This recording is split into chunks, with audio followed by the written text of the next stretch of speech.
1988 সালে Iran Iraq মিশনে মাত্র 15 জন সামরিক পর্যবেক্ষক পাঠানোর মাধ্যমে যাত্রা শুরু। এ পর্যন্ত বিশ্বের প্রায় 43টি দেশে 63টিরও বেশি মিশনে 2,06,000-এর বেশি বাংলাদেশি শান্তিরক্ষী হিসেবে দায়িত্ব পালন করেছেন। বিশ্ব শান্তি রক্ষায় অসামান্য অবদানের জন্য বাংলাদেশ বর্তমানে শীর্ষ শান্তিরক্ষী প্রেরণকারী দেশগুলোর মধ্যে অন্যতম।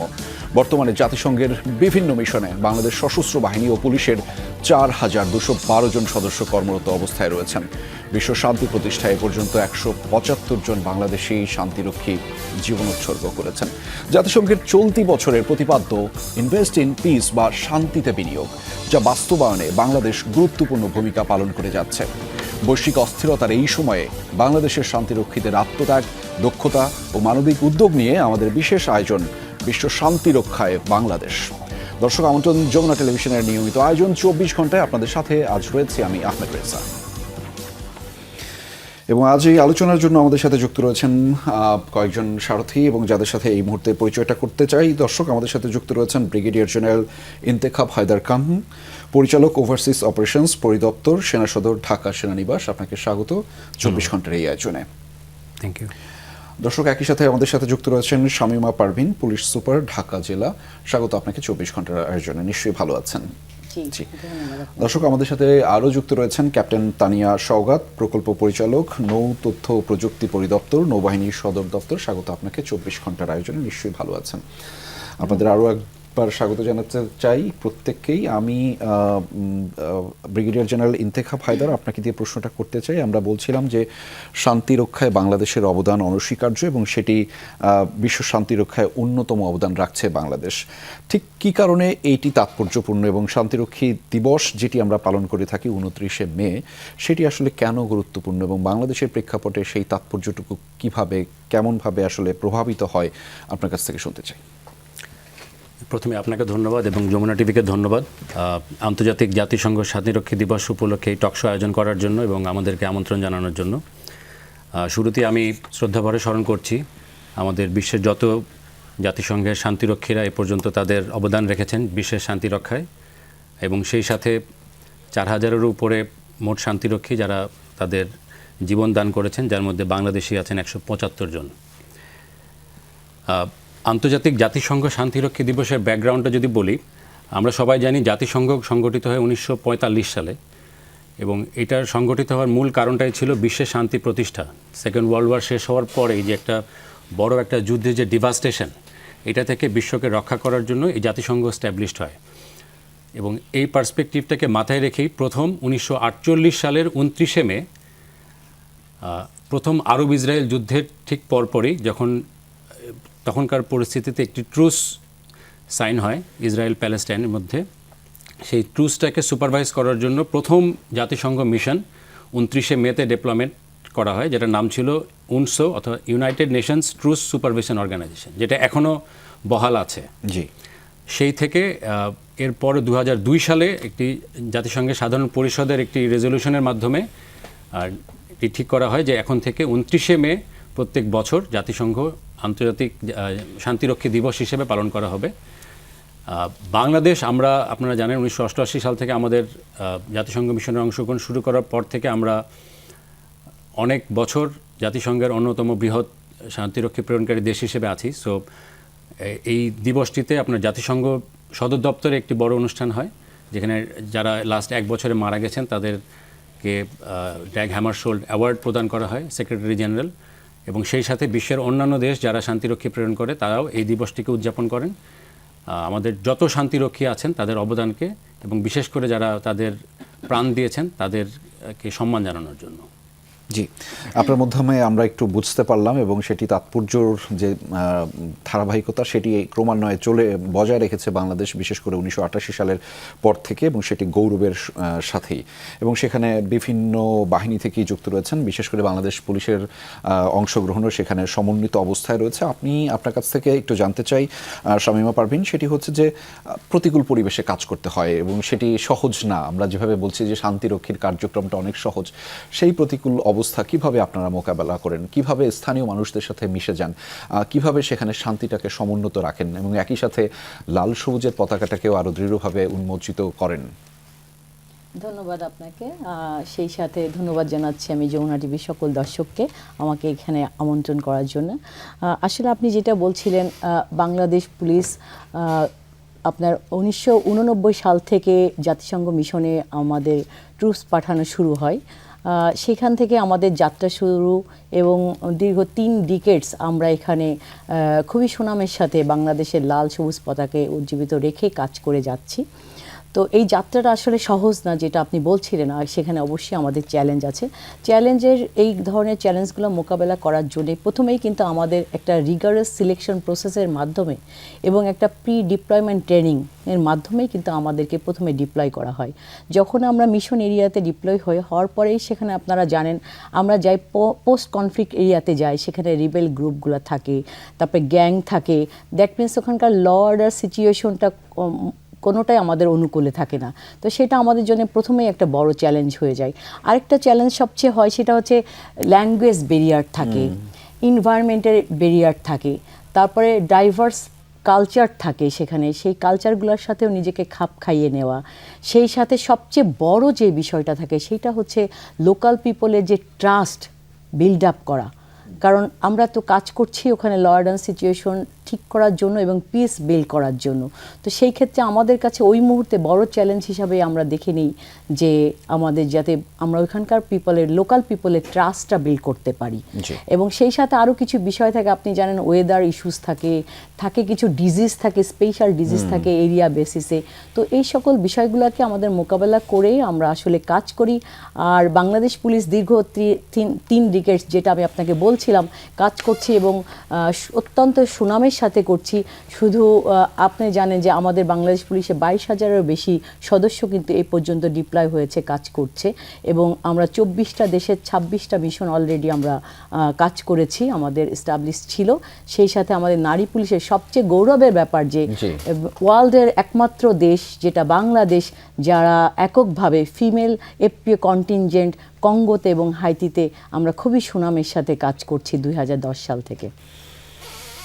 আপনি যখন বলছিলেন ব্যাপারটা, তো আমার কাছে খুব গৌরবের লাগছিল যে বাংলাদেশ হিসেবে আপনারা কত দারুণভাবে এবং সেটি দৃঢ়চিত্তে যখন বলছিলেন আমাকেও গৌরবান্বিত করছে। একই সাথে নিশ্চয়ই বাংলাদেশের পুরো 56,000 বর্গমাইলের এই পুরো বাংলাদেশকেই সেটি গৌরবান্বিত করে আপনাদের মাধ্যমে, আপনাদের উপস্থিতির মাধ্যমে সেটি প্রসারিত হয় আপনাদের কার্যক্রমে। ক্যাপ্টেন তানিয়া স্বাগত, আমি আসলে আপনার কাছ থেকে জানতে চাই, শান্তির যে সীমানা সেটি আসলে কোনো দেশের মধ্যে নয়, সেটি পুরো বিশ্বেই আপনারা সেই শান্তি রক্ষায় অবিচল থাকেন এবং সেটি রক্ষায় কাজ করেন। চ্যালেঞ্জ থাকে, চ্যালেঞ্জটা কেমন, কতটা সহজ সেই চ্যালেঞ্জ মোকাবেলা নাকি কঠিন? ধন্যবাদ আপনাকে ও যমুনা টিভিকে আমাদের এখানে আমন্ত্রণ করার জন্য। প্রথমেই আমি শান্তিরক্ষা মিশনে শহীদ হয়েছেন যারা, তাদের প্রতি শ্রদ্ধা প্রদর্শন করে আপনার প্রশ্নের উত্তর দিচ্ছি। আসলে মিশনগুলো বিভিন্ন যুদ্ধবিধ্বস্ত কান্ট্রিগুলোতেই মিশন কন্ডাক্ট হয়ে থাকে। সো মিশন স্পেসিফিক এরিয়াতে আপনার বিভিন্ন ধরনের চ্যালেঞ্জ থাকে। এক মিশনের সাথে আসলে আরেক মিশন মানে কম্পেয়ার করা যাবে না। যেমন আমাদের নৌবাহিনী থেকে আপনার মিশনের মধ্যে একটা মিশনই আছে যে হচ্ছে মেরিটাইম টাস্ক ফোর্স ডিপ্লয় হচ্ছে, যেটা হচ্ছে লেবাননে। এইখানের যে চ্যালেঞ্জগুলো থাকে সেটা ল্যান্ড ফোর্স যে জায়গাগুলোতে ডিপ্লয় হয় তার সাথে আসলে কম্পেয়ার করলে চলবে না, বা এই চ্যালেঞ্জগুলো কম্পেয়ার করলে চলবে না। এটা হচ্ছে গিয়ে আপনার দেখেন আমাদের বাংলাদেশ থেকে লেবাননের ডিস্টেন্স অ্যারাউন্ড প্রায় হচ্ছে 10,000 কিলোমিটার। এই এরিয়াতে আমাদের জাহাজ 2010 সাল থেকে আছে। হ্যাঁ, আমরা কন্টিনিউয়াসলি বিভিন্ন সময়ে জাহাজগুলোকে পরিবর্তন করা হয়েছে। অলরেডি এখন যে জাহাজটি রয়েছে সেটা 2020 সালে আমরা হচ্ছে বিএনএস সংগ্রামকে প্রেরণ করা হয়েছে। এই জাহাজের মেইনটেনেন্স থেকে শুরু করে লজিস্টিক সাপোর্ট এভরিথিং কিন্তু আমরা বাংলাদেশ থেকে দিয়ে আসছি এবং আমাদের লোকবলকে ওভাবেই ট্রেন আপ করানো হচ্ছে ওই এনভায়রনমেন্টে সার্ভাইভ করার জন্য। এবং ওখানে কিন্তু হচ্ছে মাসের 30 দিনেই মধ্যে 20 থেকে 25 দিন তাদের হচ্ছে গিয়ে এই ভূমধ্যসাগর এরিয়াতে তাদেরকে পেট্রোল করতে হচ্ছে। এবং এখানে দেখা যাচ্ছে যে মেরিটাইম ইন্টারডিকশন থেকে শুরু করে বিভিন্ন জাহাজে বোর্ড হওয়া থেকে শুরু করে বিভিন্ন ধরনের, যাতে হচ্ছে অবৈধ অস্ত্র গোলাবারুদ না আসে, এই জিনিসগুলো তাদেরকে কন্টিনিউয়াসলি মনিটরিং করতে হচ্ছে। সো এই জায়গাতে, এবং আমরা জানি যে ভূমধ্যসাগরের weather condition is very tough, এবং ওখানে মানে সাগরের ঢেউ বলেন বা ওয়েদার ইজ মানে নট কমফোর্টেবল। তো এর মাঝখানে আমাদের লোকজন ওখানে সার্ভাইভ করছে, তাদেরকে আমরা ওভাবেই ট্রেন আপ করে ওখানে পাঠানো হচ্ছে। এর পাশাপাশি আমি যদি সাউথ সুদানে দেখি, সাউথ সুদানে আমাদের 2015 সাল থেকে আমাদের লোকজন ওখানে মিশন এরিয়াতে আছে, যেখানে হচ্ছে গিয়ে সাউথ সুদানের যেটাকে বলা হয়ে থাকে life line, operation life line, যেটা হচ্ছে গিয়ে প্রায় 945 কিলোমিটার একটা বিশাল এরিয়া। এই এরিয়াতে জাতিসংঘের যত বার্জগুলো রয়েছে এবং যত ধরনের ওখানে সামগ্রী রয়েছে, ঔষধপত্র থেকে শুরু করে সব কিছু, রসদ, সব এই লাইন দিয়ে মুভ করে। এইটাকে টোটাল লাইনটাকে আমাদের লোকজনরা 45 থেকে 55 দিন পর্যন্ত পেট্রোলিং করে করে আপনার হচ্ছে গিয়ে এক এরিয়া থেকে মালাকাল থেকে জুবা পর্যন্ত প্রেরণ করে থাকে। সো এইখানেও ধরেন বিভিন্ন ধরনের চ্যালেঞ্জ আছে। এখানে দেখা যায় মিলিশিয়া বাহিনী এবং আদার্স যারা আছে তারা এখানে লুট করার জন্য বা বিভিন্ন কারণে এরা অ্যাটাক করে থাকে। সো এই প্রোটেকশন দেওয়াটাও কিন্তু এক ধরনের চ্যালেঞ্জ, এবং ওদেরকে কনভিন্স করতে হয়, ওদেরকে মোটিভেট করে তারপরে কিন্তু এই জিনিসগুলোকে এক জায়গা থেকে আরেক জায়গাতে নিয়ে যেতে হয়। এছাড়াও আমাদের নেভির আপনার সদস্যরা বিভিন্ন দেশে মিলিটারি অবজারভার হিসেবে আছে, স্টাফ অফিসার হিসেবে আছে। মিলিটারি অবজারভার হিসেবে আমি জানি যে হচ্ছে গিয়ে ওখানে ল্যাঙ্গুয়েজ বেরিয়ে আছে, আপনার হচ্ছে গিয়ে আরও বিভিন্ন ধরনের প্রতিকূলতা আছে, থাকার ব্যবস্থা থেকে শুরু করে অনেক কিছুর প্রতিকূলতা আছে। সেইগুলোকে ওভারকাম করে কিন্তু লাস্ট 33 বছর ধরে বাংলাদেশ নৌবাহিনী বিভিন্ন এরিয়াতে মিশন সম্পন্ন করছে এবং দিন শেষে আমাদেরকে গৌরবান্বিত করছেন, যাদের কারণে আমরা আসলে গৌরবান্বিত বোধ করি। এবং অন্য দেশের জলসীমায় পেট্রোল পরিচালনা আপনি যতটা সহজ করে বলছিলেন, আমার ধারণা এতটা সহজও না, আপনি খুব সহজ করে দারুণভাবে বলছিলেন। এবং যে কারণেই না সেই ভিন দেশের ভিন জলসীমায়ও মানুষের আস্থাটা আসলে বজায় রাখতে পেরেছেন আপনারা প্রত্যেকেই। এবং সেই আস্থার জায়গাটা সুকৌশলে আমি যদি বাংলাদেশ সেনাবাহিনীর কথাও বলি, যে তারা কেমন করে যেন মানুষের সাথে মিশে যান। শামীমা পারভীন বলছিলেন যে সেখানে নানা ধরনের চ্যালেঞ্জ থাকে, যে কালচারাল ব্যারিয়ার থাকে, ল্যাঙ্গুয়েজ ব্যারিয়ার থাকে, সেটা ওভারকাম কেমন করে জানি করে যান, কেমন করে সেটা সম্ভব, কি আসলে মানে এই টোটকাটা কি একটু জানাবেন? আমার ব্যক্তিগত মতামত, আমাদের বাংলাদেশিদের জন্য, স্পেশালি সেনাবাহিনীর জন্য যদি আমি বলি, আমাদের পার্বত্য চট্টগ্রামের অভিজ্ঞতাটা আমাদেরকে খুব হেল্প করে। আচ্ছা, পার্বত্য চট্টগ্রামে আপনি জানেন আমরা 1970-এর দশক থেকেই ডিপ্লয়েড।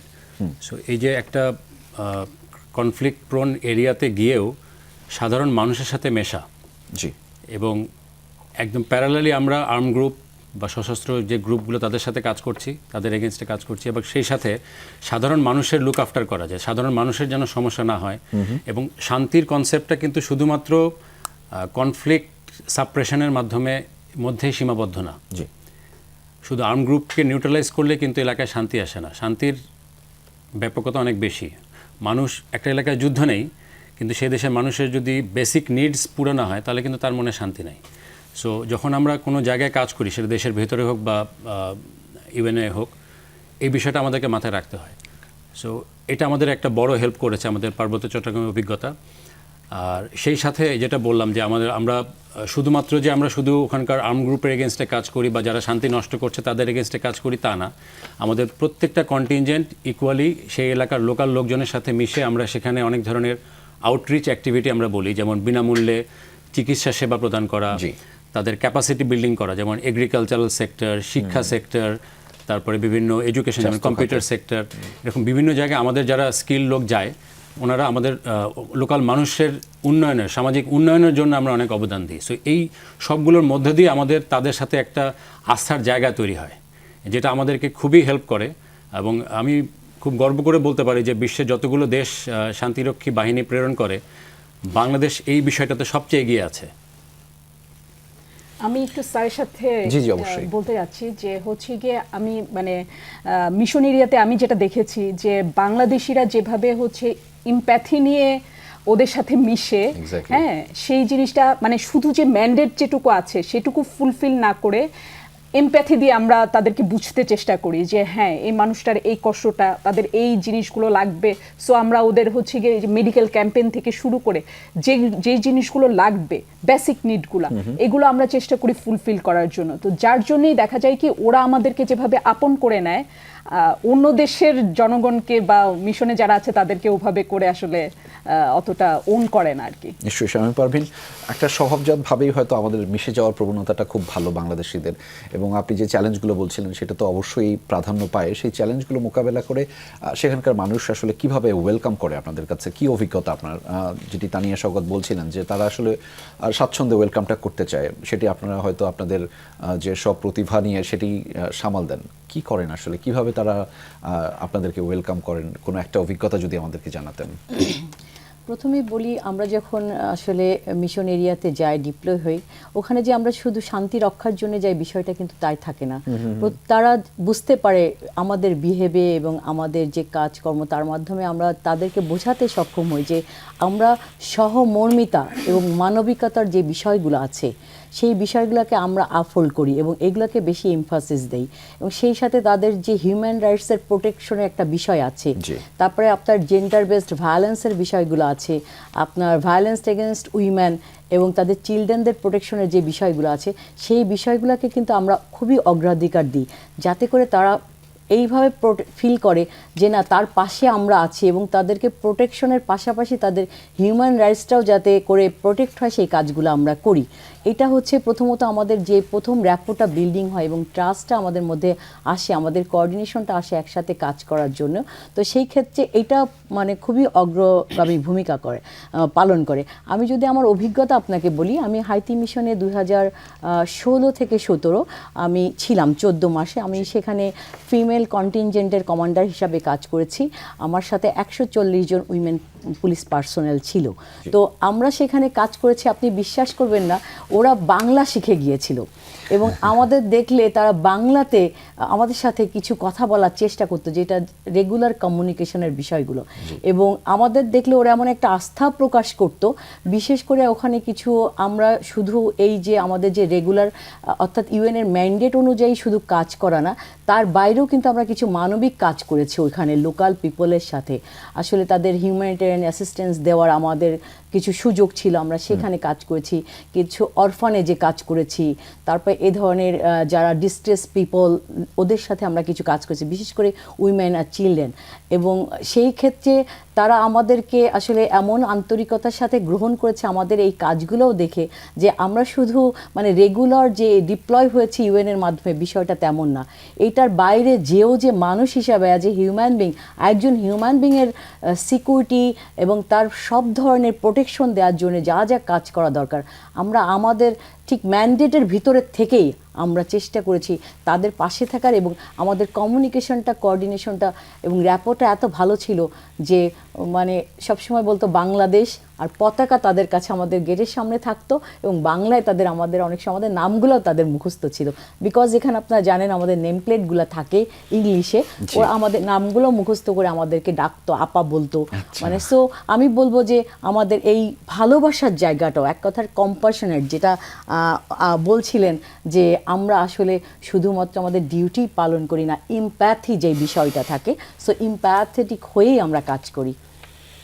একদমই তাই শামীম পারভীন, আপনি যখন বলছিলেন সেটি আপনার চোখে মুখেও ফুটে উঠছিল। ব্লু হেলমেটে লাল সবুজের যে সৌরভটা, সেটি শুধুমাত্র এই গণ্ডিতেই নয়, আমাদের গণ্ডিতেই নয়, বাংলাদেশের গণ্ডিতে নয়, সেটি বিশ্ব প্রেক্ষাপটেই আপনারা আসলে ছড়িয়ে দিচ্ছেন শান্তির সেই বার্তা। তবে শান্তির বার্তার কথা আরও শুনবো, তবে তার আগে একটা 24 ঘন্টার আয়োজনে বিরতি নিতে চাই। দর্শক, একটা বিরতি নিচ্ছে ছোট করে, থাকবো কিছুক্ষণ পরেই, আমাদের সাথেই থাকুন। দর্শক স্বাগত আরও একবার, আপনারা দেখছেন 24 ঘন্টার আয়োজন। আমাদের আজকের আয়োজন বিশ্ব শান্তি রক্ষায় বাংলাদেশ। ক্যাপ্টেন তানিয়া শওকত, আমি আপনার কাছে ফিরতে চাই এবং জানতে চাই মিশন এলাকায় যে আপনার কাজ করার অভিজ্ঞতা সেটি কেমন, সেটির মধ্যে কোনো একটা অভিজ্ঞতাকে আমাদের কাছে একটু শেয়ার করবেন। ধন্যবাদ। আমি মিশন করেছি 2014 সালে সেন্ট্রাল আফ্রিকান রিপাবলিকে, এবং ওই সময় এই মিশনটা সেট আপ মিশন ছিল। মানে হচ্ছে গিয়ে যেহেতু ওখানে ইন্টারনাল ক্রাইসিস শুরু হয়েছিল, সেই কারণে আপনার হচ্ছে গিয়ে ডিক্লেয়ার করা হয়েছে ওখানে মিশন ডিপ্লয় হবে। সো হচ্ছে গিয়ে সেই হিসেবে আমি ওখানে হচ্ছে আপনার ইউটু বলে ইন্টেলিজেন্স ফোর্স হেডকোয়ার্টারে, সেখানে আমি ইউটুতে আপনার হচ্ছে গিয়ে স্টাফ অফিসার হিসেবে ওখানে আমি অক্টোবর মাসে যাই ওখানে। সো মিশন এরিয়াতে যেহেতু ওখানে একটা multi national environment was good, very good, এবং সবাই ওখানে আমি দেখেছি যে সিস্টার বলে আমাদের সাথে কাজ করতো, হ্যাঁ, এবং হচ্ছে গিয়ে সবাই বেশ হেল্পফুল ছিল এনভায়রনমেন্ট। বাট যেহেতু কান্ট্রির কন্ডিশন তেমন একটা ভালো ছিল না, প্রতিদিনই সন্ধ্যা 6টা থেকে ভোর 6টা পর্যন্ত কারফিউ ছিল, এবং আমরা 5টার সময় আসার পর থেকে আমরা যে বাসায় থাকতাম সেখানে যেগুলো বেসিক নিড, আপনার কারেন্ট, পানি এবং হচ্ছে গিয়ে গ্যাস ছিল না। আমার এক্সপিরিয়েন্স, আমি প্রথম ওখানে যে হচ্ছে গিয়ে আপনার কয়লার চুলায় রান্না করা, এবং আমরা 12-13 জন অফিসার 3 বাহিনী থেকে থাকতাম একসাথে। সো এই ধরনের আমরা অভিজ্ঞতা প্রথম থেকেই পেয়েছি। বাট যেহেতু আমি আমার দেশকে ওখানে রিপ্রেজেন্ট করতে গিয়েছি, সো এই চ্যালেঞ্জগুলোকে আমি মানে পজিটিভলি নিয়েই আমি আমার যে কাজ ছিল ইউটুতে সেই কাজগুলো আমি ওখানে করে এসেছি। আপনি আমাকে একটা এক্সপিরিয়েন্স শেয়ার করতে বলছেন যে মিশন এরিয়া আসলে দেখা যায় যে শান্তি বজায় আছে, যে কোনো সময় এখানে হচ্ছে গিয়ে যে কোনো সিচুয়েশন তৈরি হয়ে যেতে পারে। সো আমরা একটা বাসাতে আমরা প্রায় 6-7 জন 3 বাহিনী মিলে অফিসাররা থাকতাম, স্টাফ অফিসাররা সাধারণত বাইরের বাসাতে থাকে। All on a sudden central আফ্রিকাতে দেখা গেল যে সিচুয়েশন খারাপ হয়ে গেছে, খুবই খারাপ অবস্থা, যে হচ্ছে ইউএন যেখানে থাকে স্টাফ অফিসার এবং অবজারভাররা থাকে, সেই বাসাগুলোতে দেখা যাচ্ছে লুট হচ্ছে এবং বিভিন্ন ধরনের ইনসিডেন্ট হচ্ছে। তো সিচুয়েশন খারাপ হতে এমন খারাপ হয়েছে যে কন্টিনিউয়াসলি ইউএনের বেশ কয়েকজন মারা গিয়েছে এবং সিচুয়েশন খুবই খারাপ। এই পর্যায়ে এসে দেখা গেছে যে আমরা বাসার মধ্যে সবাই বুলেট প্রুফ জ্যাকেট পরে বসে আছি, এবং আমরা প্ল্যান করছি যে যদি আমাদের বাসাতে আপনার যদি অ্যাটাক হয় তাহলে আমরা কি করব। এবং এই সময় দেখা গেছে যে আমাদের বাংলাদেশ নেভি থেকে বাংলাদেশ আর্মির একটা ক্যাম্প ওই সময় বাঙ্গি, ওদের সিটিটার নাম ছিল বাঙ্গি, বাঙ্গিতে PK-11-এ ওদের একটা ক্যাম্প ছিল। ওখানে আমরা বাংলাদেশ নেভিকে যখন জানানো হয়েছে এই সিচুয়েশন, তখন বাংলাদেশ আর্মিকেও এটা ইনফর্ম করা হয়েছে। তখন তারা হচ্ছে কি ডিসিশন নিয়েছে যত এরকম হচ্ছে স্টাফ অফিসার এবং অবজারভার আছে এদেরকে সবাইকে রেস্কিউ করে নিয়ে যাবে। সো আমাদেরকে দেখা গিয়েছে বাংলাদেশ আর্মি থেকে আমাদেরকে এপিসিতে করে 4টা এপিসিতে করে আমাদেরকে নিয়ে আসা, উদ্ধার করে নিয়ে আসা হচ্ছে। এবং এই এক্সপিরিয়েন্সটা আমি মনে হয়েছে যে আমি আমার জীবন নিয়ে বোধহয় যাচ্ছি, কারণ আমরা যখন এপিসিতে করে যাচ্ছি প্রত্যেকটা এপিসিতে আমরা প্রায় 10-12 জন করে 3 বাহিনীর অফিসাররা ছিলাম, অফিসার শিপস কোম্পানি মানে এবং সৈনিক সবাই মিলে ছিলাম। আমরা টকটক করে শব্দ পাচ্ছি মেশিন গানের যে গুলিগুলো এসে হচ্ছে গিয়ে আপনার এপিসির মধ্যে পড়ছে, হ্যাঁ, এর মধ্য দিয়ে আমরা হচ্ছে গিয়ে আপনার সারভাইভ করে আপনার PK-11-এ এসে পৌঁছানোর পরে যখন আমরা বের হয়েছি, আমরা আল্লাহর কাছে লাখ লাখ শুকরিয়া করেছি যে বাংলাদেশ আর্মির সহযোগিতায় আমরা এখানে ফিরে আসতে পেরেছি। আমাদের পিছনেই পাকিস্তান ব্যাটের একটা ট্রাক ছিল, আমরা দেখেছি ওই ট্রাকের 4-5 জন গুলিবিদ্ধ হয়েছে এবং তাদের রক্ত পড়ছে। এই ধরনের এক্সপিরিয়েন্স হচ্ছে গিয়ে মানে লাইফ টাইম এক্সপিরিয়েন্স, যে আল্লাহ আমাকে সেভ করেছে এবং আমরা যতজন বাংলাদেশি ছিলাম তাদেরকে সবাইকে সেভ করেছে। নিশ্চয়ই বিরোধপূর্ণ এবং সংঘাতপূর্ণ অঞ্চলগুলোতে এই পরিস্থিতির মধ্যে দিয়ে প্রতিটা দিন আপনাদেরকে অতিবাহিত করতে হয়। আমি ইনফ্যাক্ট 2025 সালেও সেখানে সেই বিরোধপূর্ণ অঞ্চলে গিয়েছিলাম বাংলাদেশ সেনাবাহিনীর সহায়তা, এবং সেখানে কিন্তু সেখানে একই অবস্থা, এবং সেখানে বাংলাদেশ সেনাবাহিনী সম্প্রতি একটি হাসপাতাল তৈরি করে দিচ্ছে সেখানকার স্থানীয় মানুষদের জন্য, তাদের চিকিৎসা সেবা উন্নয়নের জন্য। ব্রিগেডিয়ার জেনারেল ইন্তেখাব হায়দার, সেখানে একটু জানতে চাওয়া, আমি হয়তো একটু কৌশলগত বা প্রযুক্তিগত ব্যাপারগুলো নিয়ে জানতে চাচ্ছিলাম, কিন্তু তার আগে যেহেতু ক্যাপ্টেন তানিয়া স্বগত একটি বিষয় তৈরি করলেন, যে উপস্থাপন করলেন যে প্রতিটা দিনই আসলে এখানে চ্যালেঞ্জের, প্রতিটা দিনই মৃত্যুর সাথে কোনো না কোনোভাবে পাঞ্জা লড়তেই হয়। অনেকের ধারণা যে মিশনে গেলে মনে হয় অনেক টাকা পাওয়া যায়, বাংলাদেশের অর্থনীতিতে আপনারা অনেক অবদান রাখেন, যদি একটু বুকিশভাবে বলি, আরও ধরি যদি আরও সোশ্যাল মিডিয়া প্রেক্ষাপটে অনেকেই মনে করেন যে মিশনে গেলে মনে হয় টাকা, আসলে কি টাকা নাকি নিজের জীবনটাই সেখানে প্রতিনিয়ত চলে যেতে পারে। তানিয়া স্বগত একটি উদাহরণ দিলেন, নিশ্চয়ই আপনি সেই উদাহরণের সাথে আপনারও পরিচয় হয়েছে, এমন প্রতিনিয়ত ঘটনার মধ্যে দিয়েই আপনাদের সেখানে জীবনযাত্রার ব্যাহত হয় বা আপনাদের জীবনযাত্রাকে সম্পন্ন করতে হয়। খুব ভালো প্রশ্ন।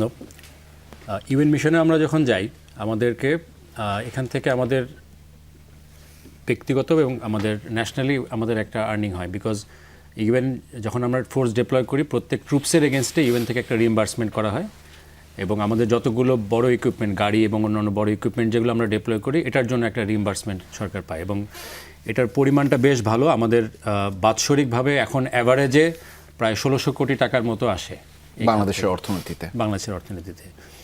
বাট আপনি যেটা বললেন যে অনেকের মধ্যে ধারণা আছে, বিশেষ করে যাদের হয়তো জাতিসংঘ মিশন সম্পর্কে নলেজ এক্সপিরিয়েন্স একটু কম, তারা অনেকেই মনে করেন যে আমরা যাই টাকা উপার্জন করার জন্য। কথাটা মিথ্যা না, কিন্তু এই টাকা উপার্জন করার যে সিচুয়েশনের ভিতর দিয়ে, যে অভিজ্ঞতার ভিতর দিয়ে তাদেরকে যেতে হয়, এটা যদি কেউ যান, কেউ আপনি যেমন গিয়েছেন, আপনি গিয়ে হয়তো এটা ফিল করেছেন, এটা না গেলে কেউ বুঝবে না। আগের কথার সূত্র ধরে বলি যে চ্যালেঞ্জগুলো বলল, জাতিসংঘ মিশন তো এমন কোনো দেশে হয় না যেখানে খুব শান্তিপূর্ণ পরিবেশ, না, যেখানে একটা কনফ্লিক্ট হচ্ছে, বিরোধপূর্ণ সংঘাতপূর্ণ, এবং ইউজুয়ালি ম্যাক্সিমাম দেশগুলোই হচ্ছে খুবই গরিব, তাদের অর্থনৈতিক কাঠামোটা ভালো না, সরকার কাঠামোটা ভালো না, পুরোটাই অনিশ্চয়তা। যেমন আমরা সেন্ট্রাল আফ্রিকান রিপাবলিকে আপনি গিয়েছেন, আমিও সেন্ট্রাল আফ্রিকান রিপাবলিকে ছিলাম 2016-17-তে, ওখানে আমি একটি কন্টিনজেন্টের চিফ অপারেশনস অফিসার ছিলাম। সেন্ট্রাল আফ্রিকান রিপাবলিক একটা দেশ হিসেবে আসলে সংগঠিত হতে এখনও পারে নাই, এখন কেবল হচ্ছে। সো আমরা যখন ওখানে যাই, একটা দেশের যে কোনো সাপোর্ট লাগে আমাদের, সেটা পাওয়া খুব ডিফিকাল্ট। গরিব দেশ হিসেবে তাদের নিজস্ব কোনো প্রোডাকশন নেই, বাজারে কিছু পাওয়া যায় না, দেশ থেকে আমাদের সব কিছু নিয়ে যেতে হয়। আর যেটা পরিস্থিতির অনিশ্চয়তা, অনেক ধরনের আর্ম গ্রুপ, এবং এদেরকে কোনো টু সাম এক্সটেন্ট যে সরকারি বাহিনীর ওখানকার আর্মির সদস্য কারা আর কে আর্ম গ্রুপ, এটাকে ডিস্টিংগুইশ করাটা খুব ডিফিকাল্ট হয়ে যায় আমাদের জন্য, এবং সিচুয়েশন খুব তাড়াতাড়ি খারাপ হতে পারে। যেমন আমি একটা এক্সাম্পল দেই, আমি যখন চিফ অফিসার, আমাদের সাথে ওদের লোকাল যে গ্রুপগুলো ছিল তাদের সাথে আমাদের যোগাযোগ থাকতো, কারণ সবার সাথে আমাদের যোগাযোগ মেনটেন করতে হয়। এরকম খুব ভালো একটা পরিবেশ, আমিও এরকম একটা নেগোসিয়েশনে গেলাম একটা আর্ম গ্রুপের সাথে করে, আমি সেই ক্যাম্প থেকে চলে এসেছি। ঠিক এক সপ্তাহ পরে হঠাৎ একদিন দুপুরে আমার কাছে ওয়্যারলেসে মেসেজ আসলো যে স্যার, আমাদের একজন পেট্রোল সদস্য মাথায় গুলি খেয়েছে। তো আমার অনেকক্ষণ লাগলো এটা বুঝতে যে এত সুন্দর একটা পরিবেশ, কোনো গণ্ডগোল নেই, আমাদের সাথে কারো সম্পর্ক খারাপ নেই, আমাদেরকে কেন তারা গুলি করবে। এবং যোগাযোগ ব্যবস্থা এতই খারাপ যে যেখানে এই ঘটনাটা ঘটেছে সেখান থেকে এই মেসেজটা আমার পর্যন্ত আসতে লেগেছে প্রায় 1.5 ঘন্টা, কারণ পেট্রোল কারোর সাথে কমিউনিকেট করতে পারছিল না। তো পরবর্তীতে আমাদের সেই সৈনিকটি মৃত্যুবরণ করে। বাট এই যে অনিশ্চয়তার কথা বললাম, আসলে ঘটনাটা কী হয়েছিল, ওখানে দুটো আর্ম গ্রুপের মধ্যে, তাদের মধ্যে একটা ক্ল্যাশ তৈরি হয়েছে। তো যারা দুর্বল ছিল তারা আর কারোর উপরে যেহেতু তাদের মনের ক্ষোভ প্রকাশ করতে পারেনি, ওই সময় আমাদের পেট্রোলটা ওই এলাকাতে যাচ্ছিল, তারা তাদের উপরে ক্ষোভ প্রকাশ করার চেষ্টা করছিল, এবং এলোপাথারি গুলি করার কারণে হঠাৎ একটা গুলি এসে আমাদের একজন ড্রাইভারের মাথায় লাগে এবং সে স্পটে মৃত্যুবরণ করে। এই যে অনিশ্চয়তা, এবং একটা বছর ফ্যামিলি থেকে দূরে থাকা, এখন ইন্টারনেটের কল্যাণে আমাদের যোগাযোগ একটু ভালো হয়েছে, বাট একটা সময় এই যোগাযোগটাও ছিল না। যোগাযোগ থাকলেও একটা বছর একটা ফ্যামিলি, আমাদের অনেকেই যায় যাদের বাচ্চা খুব ছোট থাকে, ইভেন একদম নবজাতক বাচ্চা রেখে অনেকে গিয়েছেন। আমাদের নারী শান্তিরক্ষীদেরও এরকম অনেক চ্যালেঞ্জ হয়, তাদের ছোট বাচ্চাকে রেখে যেতে হয়, অনেকের অসুস্থ বাবা মা থাকেন, আত্মীয় স্বজন থাকেন, অনেক ধরনের ইস্যুস রেখে আমরা যাই। সো আমরা যে যাই, এটার যে পিছনে যে ত্যাগ তিতিক্ষা, এটা যদি কেউ ফিল না করেন। আমি একটু এটার সাথে অ্যাড করতে চাই, যেটা বলো মানি মেকিং বিষয়টাকে সবাই গুরুত্ব দেয় আমাদের দেশের মানুষ। এর সাথে আরও একটা বিষয় থাকে, আমি জাস্ট একটু বলি, আমরা যখন 1 বছর তখন হাইতিতে কিন্তু প্রথম ন্যাশনাল ইলেকশন হয় ডেমোক্রেটিক গভর্নমেন্ট করার জন্য। আমরা যখনই এই ইলেকশন ঘোষণা হয় তখনই কি হলো, রিবেল গ্রুপরা আমাদের ক্যাম্পে, যেহেতু আমাদের দায়িত্ব ছিল ওই কন্ডাক্ট করা ইলেকশনটা, এবং ওখানে ইলেকশন কিন্তু 3 দিন ব্যাপী হয়। 3 দিন ব্যাপী আমাদের ইলেকশন শুরু করার আগে আমাদের ক্যাম্পে মুহুর্মুহু তারা পাথর নিক্ষেপ করা শুরু করলো। আমাদের জানেন যে ক্যাম্পে সিকিউরিটি দেওয়া থাকে, এবং ওই সিকিউরিটি দিতে যে আমার একজন উইমেন পুলিশ, তার চোখে এসে একটা পাথর লেগে সে একটা চোখ অন্ধ এখন পর্যন্ত তার। তো সেই জীবনটাই সে বহন করছে। তো আমি জাস্ট একটা এক্সাম্পল বললাম, এবং 3 রাত আমরা এই পরিবেশের মধ্য থেকে আমরা ইলেকশনটা করি, ন্যাশনাল ইলেকশন। তখন কিন্তু হাইতিতে ন্যাশনাল পুলিশ যেটা, তখন মাত্র ওরা প্রিপেয়ার করছে, আমরা ওদেরকে ক্যাপাসিটি বিল্ডিং এবং এদের সব কিছু করার জন্য আমরা কাজ করছি। সো ন্যাশনাল পুলিশও তত স্ট্রং ছিল না সেই সময়, টোটাল ইলেকশনটাই আমরা করে দিয়েছি। তো এই যে একটা মেয়ে তার বাকি জীবন টাকার পাশাপাশি যে তার জীবনে একটা চোখ সম্পদ হারালেন, তো এটা একটা গল্প। আমাদের পুলিশের 24 120 জন কিন্তু মারা গিয়েছেন এই মিশনে গত 36 বছরে। সো আমি তাদের আত্মার শান্তির মাগফিরাত কামনা করছি। সেই সাথে সাথে একটা জিনিস বলি, আমরা শুধু টাকাটা যে আমাদের অর্থনীতিতে আনছি বিষয়টা কিন্তু তা না। দেখেন এর সাথে আনছি কিন্তু আমাদের যে এক্সপেরিয়েন্স, আমরা যে আমাদের কমিউনিকেশন স্কিল আনছি, তারপরে আমাদের যে এখান থেকে যে আমরা যে রিস্ক ম্যানেজমেন্ট যে আমরা কাজ করতে পারি সেই বিষয়গুলো আনছি। সেই সাথে সাথে কিন্তু বীরত্ব, আত্মত্যাগ, হ্যাঁ, এগুলো আমাদের দেশের জন্য বয়ে আনছি। তো এই লিডারশিপ ক্যাপাসিটি সবচেয়ে বড় যেটা লিডারশিপ ক্যাপাসিটি, যেটা এসে আমাদের ন্যাশনালি আমাদের পুলিশে আমরা কাজে লাগাতে পারছি। সো টাকার পাশাপাশি কিন্তু আমরা দেশের জন্য leadership, communication skills, decision makings and দেশের জন্য যে সম্মান বয়ে আনছি তাকে মোটেও ছোট করে দেখার সুযোগ নাই। আর পারিবারিক বিষয়গুলো তো থাকলোই। Thank you. একটা জিনিস জাস্ট একটু অ্যাড করি এখানে, যে দেশের সম্মান বা দেশের পরিচয়, বাংলাদেশের যতগুলো পরিচয় আমরা বিশ্বের পরিমণ্ডলে পরিচিত পজিটিভলি, তার মধ্যে এইটা একটা সবচেয়ে বড়। যে জাতিসংঘে যখনই শান্তি রক্ষার কোনো একটা বিষয় আসে, যেমন এক্সাম্পল হচ্ছে এখন হাইতিতে একটা নতুন মিশন শুরু হবে, তো এখানে আমাদের একটা প্লেজ করা হয়েছিল, আমরা ট্রুপস পাঠাবো বলেছিলাম, বাট পরবর্তীতে এটা একটু গভর্নমেন্ট পর্যায়ে রিভিউ হচ্ছিল। বাট পরবর্তীতে এই মিশন যারা অর্গানাইজ করেছেন ওনারা আমাদের কাছে অনেক অনুরোধ করেছেন এবং বাংলাদেশকে তারা একটা খুব স্ট্রং পার্টনার হিসেবে দেখছেন এই ডেভেলপমেন্টে। সো ওয়ার্ল্ডে যখনই জাতিসংঘ শান্তি রক্ষার বিষয় আসে, বাংলাদেশের নামটা সবাই খুবই গুরুত্বের সাথে এখানে বিবেচনা করেন। এমনও তো হয়েছে কিছু উদাহরণ আমি পড়েছি যে এই উদাহরণগুলো অন্য দেশের ট্রুপসরা পারেনি, সেখানে রিপ্লেস করা হয়েছে বাংলাদেশের সদস্যদের। সেই সম্মানটা আপনারা বয়ে আনেন। এবং আপনারা যখন বলছিলেন, আমি আফ্রিকার আবে অঞ্চলে শান্তিরক্ষা মিশনে কাজ করার সময় যে 6 জন গত বছর মারা গিয়েছেন তাদেরকেও স্মরণ করতে চাই, যাদেরকে সম্প্রতি জাতিসংঘ থেকে ড্যাগ হ্যামারশেল্ড পদকটি দেওয়া হয়েছে, যেটি গৌরবের তো বটেই, কিন্তু আসলে জীবনের বিনিময়ে পাওয়া। এবং প্রতিদিন আপনারা সেখানে কাজ করেন জীবনটাকে হাতে নিয়ে। এমনও দেখেছি যে প্রতিদিন অনেকে শুরুই করছেন দিনটিকে যেটি তার শেষ দিনও হতে পারে যে কোনো সময়। আমি একটু কৌশলগত এবং প্রযুক্তিগত জায়গা থেকে একটু আসতে চাই। ব্রিগেডিয়ার জেনারেল ইন্তেখাব হায়দার, আমি আপনাকে দিয়ে শুরুটা করছি, ওনাকে দিয়ে।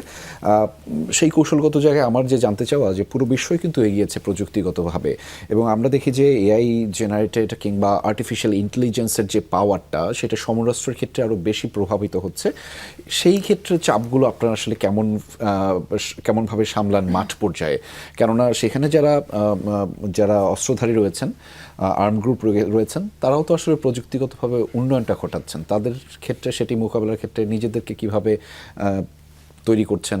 বিপসটেও নিশ্চয়ই সেটির আলাদা আলাদা প্রশিক্ষণ হচ্ছে। কি করছেন আসলে এবং সেটি মোকাবেলায় এআই প্রযুক্তিটাকে সামাল দেওয়ার জন্য বা কাজে লাগানোর জন্য? আচ্ছা, আমাদের বড় কন্টিনজেন্ট বাংলাদেশ সেনাবাহিনীর এই মুহূর্তে ডিপ্লয়েড আছে সেন্ট্রাল আফ্রিকাতে, সাউথ সুদানে, কঙ্গোতে, আবেই যেটা আমাদের ইউনিসফা। তো একটা ভালো জিনিস যেটা হচ্ছে যে আমাদের প্রযুক্তিগত দিক যদি আমরা বলি, যারা আর্ম গ্রুপ আছেন তাদের ক্ষেত্রে এখনও খুব বেশি হাই লেভেলে যায়নি। এআই ইউজ করার মতো ক্যাপাসিটি এখনও তাদের হয়নি। বা ড্রোন অ্যাটাক, এবং এটার যেটা প্রবলেম হচ্ছে যে সুদানে যে কাদুগলিতে যে ঘটনাটা ঘটলো, এটা আসলে ওখানকার লোকাল ফোর্স না। এখানে আপনি জানেন যে সুদানে যে গৃহযুদ্ধ হচ্ছে, সেখানে যে দুই বাহিনী তাদের মধ্যে পরস্পর যুদ্ধ হচ্ছে, সেটারই একটা ওভার স্পিল্ড এফেক্ট এসে আমাদের উপরে পড়েছিল। এআই না হলেও এই টেকনোলজির ব্যবহারের ক্ষেত্রে এবং টেকনোলজির কাউন্টারের ক্ষেত্রে ইউএন পিসকিপিং ফোর্স এখন যথেষ্ট গুরুত্বের সাথে এটাকে বিবেচনা করছে। ড্রোন এবং কাউন্টার ড্রোন দুটাই। ড্রোনটা লাগছে আমাদেরকে আইএসআরের জন্য, যে আমাদের বিভিন্ন রকম ইনফরমেশন কালেকশনের, বিকজ মিশন এলাকাগুলোতে একটু আগে আমরা যেটা বললাম যে যোগাযোগ ব্যবস্থা খুবই খারাপ। একটা জায়গায় যখন একটা প্রবলেম হয়, সেই জায়গায় পৌঁছাতে কোনো সময় ঘন্টা, কোনো সময় দিন লাগে। হয়তো ডিস্টেন্স মাত্র 150 কিলোমিটার, বাট যেতে লাগে আমার 3 দিন। সো দেখা যায় ওই জায়গাগুলোতে গিয়ে পরিস্থিতি পর্যবেক্ষণ করাটা আমাদের জন্য ডিফিকাল্ট হয়। সো এই জন্য এখন ইউএনএ ইউএভি বা ড্রোন এমপ্লয়মেন্ট করার ব্যাপারটা খুব গুরুত্বের সাথে বিবেচনা করা হচ্ছে, এবং সকল দেশকেই তারা আহ্বান করছে এই ধরনের ডেপ্লয়মেন্ট করার জন্য। আর সেই সাথে যে ড্রোন অথবা ইউএভি, এটাকে কাউন্টার করার জন্য কাউন্টার ইউএস মেকানিজম টেকনোলজি, এইটা ডেপ্লয়মেন্ট করার ব্যাপারে অনেক রিকোয়ারমেন্ট এসছে। আর সেই সাথে এয়ার রিসোর্সটাও সবসময় ডিমান্ডিং ছিল, এখনও আছে। এআই এর ব্যবহার এখনও সে ধরনের চ্যালেঞ্জিং হয়নি, বাট এটার সাথে যেটা প্রবলেম হচ্ছে যে miss information, disinformation. Social media বা যে কোনো মাধ্যমে যে মিশন এলাকাগুলোতে যে আপনারা চ্যালেঞ্জের কথা বললাম, একটা রিসেন্ট চ্যালেঞ্জ হচ্ছে যে হোস্ট নেশন গভর্নমেন্ট, যে দেশে আমরা অপারেট করি, সেই দেশের গভর্নমেন্টেরও সাপোর্টটা আগে যেরকম আমরা পেতাম এটা অনেক কমে যাচ্ছে। এটার বিভিন্ন কারণ আছে, এবং সেই সাথে যারা লোকাল পপুলেশন তাদেরও একটা দেখা যায় কিছু কিছু ক্ষেত্রে, যেমন কঙ্গোতে হয়েছে, যে তাদের একটা পর্যায়ে গিয়ে ধৈর্যচ্যুতি হয়ে যায়, এবং সেক্ষেত্রে তারা ইউএন ফোর্সের উপরে এসে তাদের ক্ষোভটা তারা প্রকাশ করেন, এবং এর মধ্যেও কিছু স্বার্থ সংশ্লিষ্ট ব্যাপার থাকে। তো এই সবগুলোকে কেন্দ্র করে ইউএন ফোর্সের এগেনস্টে এই মিস ইনফরমেশন এবং ডিসইনফরমেশন ক্যাম্পেইনটা এখন আগের থেকে অনেক বেশি জোরদার হয়েছে, এবং সেটা কাউন্টার দেওয়া হচ্ছে। এটাকে কাউন্টার করতে হচ্ছে আমাদের। এটাও বেড়ে গিয়েছে মিশন এলাকায়, বিভিন্ন ধরনের যেই ভিডিওগুলো ছাড়া হয়, অনেক ধরনের ফেক ভিডিও তৈরি করে ছাড়া হয়, ফেক খবর তৈরি করে ছাড়া হয়। সেটি স্থানীয়দের সাথে কিভাবে কাউন্টার দিচ্ছে বাংলাদেশ পুলিশের সদস্যরা সেখানে মিশন এলাকায়? আসলে আমরা ডিসইনফরমেশন বা মিস ইনফরমেশন যেটা উনি বলছিলেন, সেটা থেকে আমি প্রথমে আসি যে আমরা যেহেতু পুলিশ, আমাদের আসলে সিভিল পিপলের সাথে কাজ করতে হয়। আমরা যে কাজটা করি, ল এঙ্গেজমেন্ট বেশি, ল অ্যান্ড অর্ডার কন্ট্রোল, আপনার ইউজ অফ ফোর্সের ইস্যুজ আছে, ক্রাউড কন্ট্রোল আছে। তো সেইগুলোর ক্ষেত্রে আমরা, আর এখন আপনারা জানেন এআই বেস যেটা বলে টেকনোলজি বেসড যে ক্রাইমগুলো, এগুলোও কিন্তু বেড়ে গিয়েছে সর্বক্ষেত্রে। তো সেই কারণে আমরা যখন এখন আধুনিক এই বিশ্বে বা ডিজিটালাইজেশনের যুগে আমরা কিন্তু ফোর্স ডিপ্লয়ের আগে চিন্তা করছি এই ধরনের এআই বেসড বা টেকনোলজি বেসড যে ক্রাইমগুলোকে আমরা মাথায় রাখছি।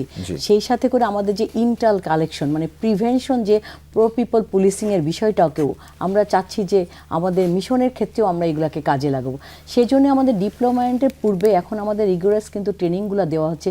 বিশেষত আমাদের যে ট্রেনিং সেন্টারগুলো আছে পুলিশের, সেখানে কিন্তু আমরা এই যে এআই বেস যে ইন্টেল কালেকশন এবং সেই বেজে সেইটাকে বেস করে যাতে করে আমরা কোনো ধরনের ক্রাউড কন্ট্রোল করা বা কোনো ইনভেস্টিগেশনের বিষয়গুলো থাকে সেখানে কাজ করা, সেই ট্রেনিং, যেমন আপনার টেকনিক্যাল ট্রেনিংগুলো আছে, ফরেন্সিক, ব্যালিস্টিক, এগুলোর ক্ষেত্রেও কিন্তু আমরা মিশন এরিয়াতে ট্রেনিং দিয়ে যাচ্ছি। যার পূর্বে আমরা যারা ডিপ্লয় হচ্ছি তাদেরকে ট্রেনিং দিয়ে তাদের স্কিল করে তারপরে যাতে আমরা ডিপ্লয় হওয়ার পরে, যেটা বলছিলেন যে আমাদের হাইতিতে সম্প্রতি কিন্তু আমাদের 3টা কন্টিনজেন্ট যাচ্ছে, তাদেরকেও কিন্তু আমরা হাই স্কিল যে বিশেষ করে এআই রিলেটেড যে বিষয়গুলো আছে সেগুলোর উপরে কিন্তু আমরা এখন ট্রেনিং দিচ্ছি।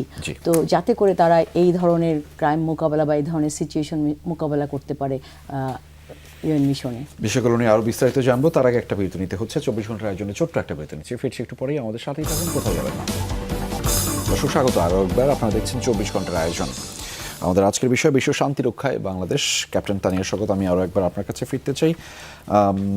আপনারা এত দৃঢ়চিত্তে সবাই কথা বলছিলেন, আমার যেমন বলছিলাম যে শুরু থেকে ভালোও লাগছিল, গৌরবান্বিত বোধ করছিলাম একই সাথে। কিন্তু সেখানে একটা বিষয় নিয়ে একটু কথা বলতে চাই, যে নারীর উপস্থিতি, এবং আপনারা এত ভূয়সীভাবে সেখানে নারীর উপস্থিতি ঘটিয়েছেন, বিশেষ করে বাংলাদেশের রিপ্রেজেন্টেশনের ক্ষেত্রে।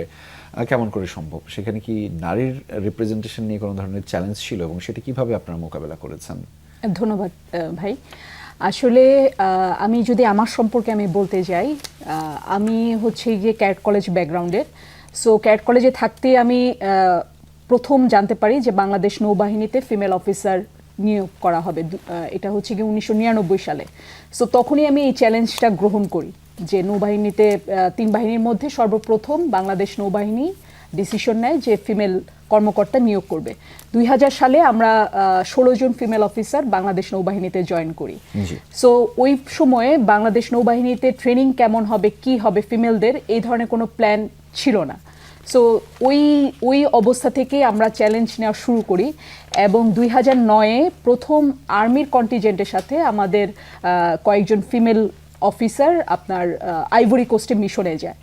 সো ওইটাও আমার কোর্সমেটরা এই চ্যালেঞ্জটা গ্রহণ করে, এবং 2014 সালে যখন আমাদেরকে আমাদের যেই দপ্তর থেকে আপনার মিশনের জন্য সিলেকশন দেওয়া হয়, ওখান থেকে আমাকে ফোন করে বলা হয়েছে যে তোমার জন্য হাফ অ্যান আওয়ার টাইম, তুমি ডিসিশন নাও যে তুমি কি মিশনে যাবে কি যাবে না।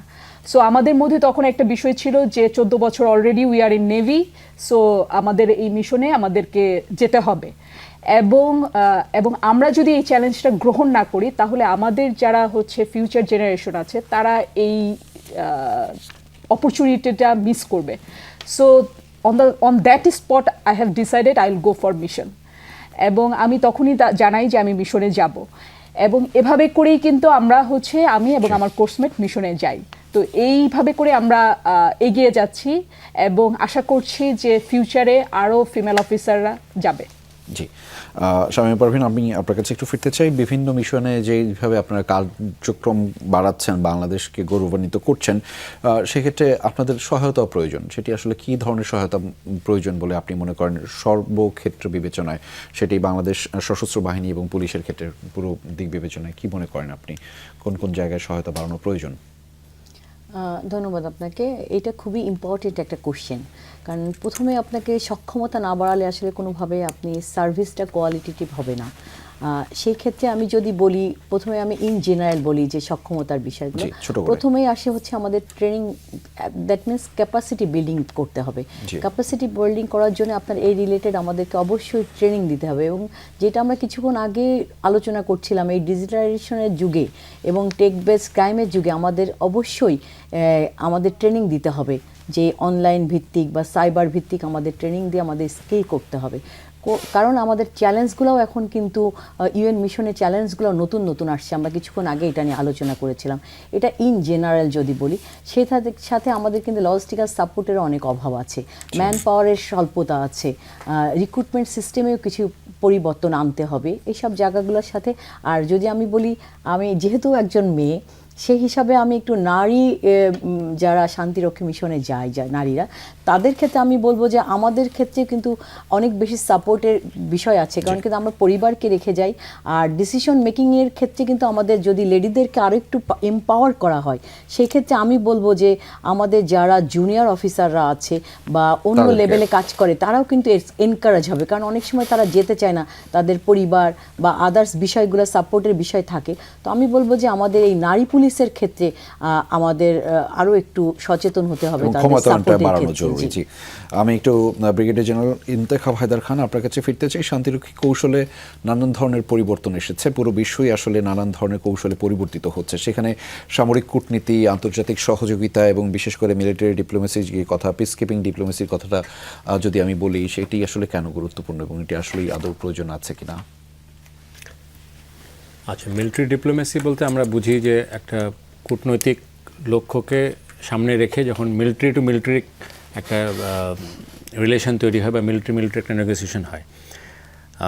জাতিসংঘ শান্তিরক্ষী মিশনে পার্টিসিপেশনের মাধ্যমে আমাদের যেটা এক্সপোজার হচ্ছে যে আমরা বিভিন্ন মিশনে অথবা আমাদের জাতিসংঘ সদর দপ্তরে আমাদের কিন্তু অনেক অফিসাররা ডিপ্লয়েড থাকেন, ওখানে তারা সেকেন্ডমেন্টে যান। এগুলোর মাধ্যমে আমরা বিভিন্ন দেশের, অন্যান্য দেশের হায়ার মিলিটারি সিনিয়র অফিসিয়ালদের সাথে আমাদের পরিচয় হচ্ছে, কানেকশনস হচ্ছে, কাজের অভিজ্ঞতা হচ্ছে, এবং এটা আমাদেরকে খুব হেল্প করছে। একটা সম্পর্ক তৈরি হচ্ছে, যেটা শুধুমাত্র শান্তিরক্ষার ক্ষেত্রে না, এটা যে কোনো ক্ষেত্রে পরবর্তীতে পারস্পরিক দ্বিপাক্ষিক কোনো চুক্তির বা দ্বিপাক্ষিক কোনো বিষয়ে যখন আমরা আলোচনা করতে যাই, আমাদের এই পরিচয়টা বা আমাদের যে কানেকশনটা তৈরি হয়, এটা আমাদেরকে খুবই কাজে দিচ্ছে। সো পিস কিপিংকে কেন্দ্র করে এটা একটা বড় অ্যাচিভমেন্ট আমাদের, এবং সেই সাথে পিস কিপিংয়ে আমাদের যে পারফরমেন্স, এটা বিভিন্ন দেশকে যে কনফিডেন্স দিচ্ছে, এটার সাথে আমাদের এটার প্যারালাল আমি বলবো যে পিস কিপিং রিলেটেড যে ট্রেনিং হয়, আমাদের এখানে আন্তর্জাতিক মানের একটা সংগঠন আছে বিপসট, আমরা সবাই জানি, Bangladesh institute of piece support operations training. এইখানে আমরা কিন্তু শুধুমাত্র আমাদের দেশের পিস কিপার না, বিভিন্ন দেশের, অন্যান্য দেশের পিস কিপারদেরকেও ট্রেনিং দিই। এখানে মাল্টি ন্যাশনাল এক্সারসাইজ হয়, এবং এই বিপসট এবং অন্যান্য অনেক জায়গাতে আমাদের subject matter expert SME develop করেছে, এবং আমরা বিভিন্ন দেশের সাথে এখন ইউএন বা ইউএন ছাড়াও বিভিন্ন আসপেক্টে আমরা ইনস্ট্রাক্টর বা ট্রেনিং এক্সচেঞ্জ প্রোগ্রামে চলে গিয়েছি। সো এই ইউএন মিশন পিস কিপিংয়ে আমাদের পার্টিসিপেশনকে কেন্দ্র করে কিন্তু আমাদের এইভাবে অনেক ধরনের আমরা মিলিটারি কানেকশনস তৈরি করতে পেরেছি, যেটা আমাদের জন্য জাতীয়ভাবে আমাদেরকে অনেক সুবিধাজনক পর্যায়ে নিয়ে গিয়েছে। জি, আমরা একদম শেষ দিকে আমি একটু একটা অ্যাড করি, আমি সবচেয়ে মানে ইম্পর্টেন্টটা ভুলে গিয়েছিলাম, সেটা হচ্ছে ল্যাঙ্গুয়েজ ব্যারিয়ার। এই জন্য আমাদের কিন্তু যে ক্যাপাসিটি বিল্ডিং এটার বিষয়ে ল্যাঙ্গুয়েজটা আমাদের জানতে হবে, সেটা সহায়তা, এটা আরো সহায়তা দিবে আমি মনে করি। আমরা একদম শেষ দিকে রয়েছি, আমরা শেষ প্রশ্নটা আপনাদের কাছ থেকে, প্রত্যেকের কাছ থেকে জানতে চাই। শামীমা পারভীন, আমি আপনাকে দিয়ে শুরুটা করতে চাই। সেটি হচ্ছে যে ব্লু হেলমেটে যে লাল সবুজের প্রতিনিধিত্ব করা, সেটি নিশ্চয়ই অনেকটা গৌরবের, এবং সেই গৌরবের ধারক বাহক হতে চান আমাদের তরুণরাও, অর্থাৎ তরুণ অফিসাররা, তারাও হয়তো বা সৈনিকরা সবাই যাবেন। সেই ক্ষেত্রে তাদের জন্য যে বার্তাটা আপনাদের কাছ থেকে শুনতে চাই ব্লু হেলমেটে লাল সবুজের প্রতিনিধিত্ব করার ক্ষেত্রে। আমি আসলে অনেক সিনিয়র এখন। আমার যারা তরুণ প্রজন্ম আছে, আমাদের সন্তানেরা বা আমাদের ছোট ভাই বোনেরা, তাদের প্রতি আমার বিনীত অনুরোধ যে আসলে স্বপ্ন দেখতে হবে। আপনি যদি স্বপ্ন দেখেন, সেই স্বপ্নটা ইমপ্লিমেন্ট করার জন্য আপনাকে কাজ করতে হবে। আর আপনারা যদি শুধু দেশে না, দেশের বাইরে কাজ যদি করেন, তাহলে আপনার অনেক স্কিল ডেভেলপ করে, যেটা কিছুক্ষণ আগে আমি বলছিলাম, লিডারশিপ ক্যাপাসিটি, ডিসিশন মেকিং লেভেলে, কমিউনিকেশন স্কিল। সো স্বপ্ন দেখেন এবং সেই স্বপ্ন বাস্তবায়নে কাজ করেন। এটা খুব বেশি কষ্টের কিছু না, এটা খুবই সহজ। সেটার মাধ্যমে আমরা অবশ্যই সবাই মিলে আমাদের দেশকে অনেক এগিয়ে নিয়ে যাব সামনের দিকে। জি, ক্যাপ্টেন তানিয়া স্বাগত, একই প্রশ্ন। আমি এখানে আপনার সাথে ইনক্লুড করব যে স্বপ্নের পাশাপাশি তাদের যেগুলো হচ্ছে গিয়ে মিশন ক্রাইটেরিয়া রয়েছে বেশ কিছু। সো সেই বেসিক যে রিকোয়ারমেন্টগুলো, সেগুলো নিজেদের মধ্যে তৈরি করতে হবে। যেমন ফিজিক্যালি ফিট হতে হবে, বিভিন্ন ধরনের স্কিল ডেভেলপ করতে হবে। যদি সে এই জিনিসগুলো এবং দেশের প্রতি তার যে ভালোবাসা এবং নিষ্ঠা কর্মের প্রতি, এই জিনিসগুলো যদি ডেভেলপ করে, অবশ্যই আমাদের ফিউচার জেনারেশন ভালো করতে পারবে mission area. Brigadier general Intekhab Haider Khan, একই প্রশ্ন। আমি খুব সংক্ষেপে যদি বলি, তরুণদের জন্য আমার মেসেজ এটাই: if they want to have challenge in life and if they want to have the experience of overcoming and challenge and see the result, and if they want to contribute for humanity, they should join the army and then they should participate in an UN mission. অনেক ধন্যবাদ। আপনারা আপনাদের মূল্যবান সময় আমাদের সাথে ব্যয় করেছেন। ব্রিগেডিয়ার জেনারেল ইন্তেখাব হায়দার খান, ক্যাপ্টেন তানিয়া স্বাগত এবং শামীমা পারভীন, আপনাদের প্রত্যেককে আলাদাভাবে ধন্যবাদ এবং কৃতজ্ঞতা জানাচ্ছি। দর্শক শুনছিলেন বিশ্ব শান্তি রক্ষায় বাংলাদেশের অবদান এবং বাংলাদেশকে তারা কিভাবে গৌরবান্বিত করছে জীবনকে বাজি রেখে, এবং সেই তাদের জন্য অনেক প্রার্থনা এবং শুভকামনা থাকলো। এই ছিল আজকের 24 ঘন্টার আয়োজন। আমাদের সাথে থাকবার জন্য আপনাদের সবাইকে ধন্যবাদ।